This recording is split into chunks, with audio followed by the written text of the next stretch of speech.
Hello everyone, this is Hitechtalk. So Instagram have added a new feature that is trial in Reels.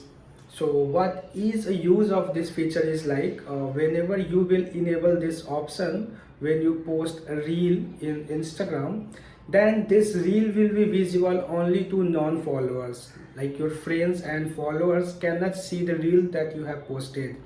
There are two scenarios when they can see.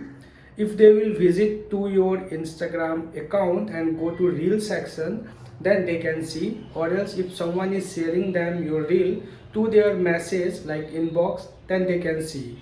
So I will show you in my mobile screen how to use this feature.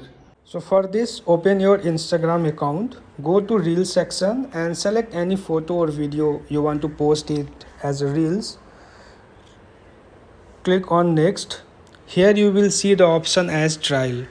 You have to enable this. So once you will enable this, this reel will be posted to Instagram, but your followers and your friends cannot see this reel. I have told you the two scenarios when they can see, and anytime you can go to this trial settings and you can make it share to everyone automatically.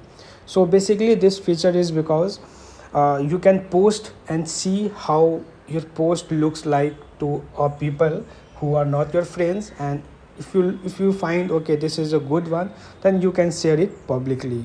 So I hope you will find this video useful, and let me know if you have received this new feature or not. Thank you.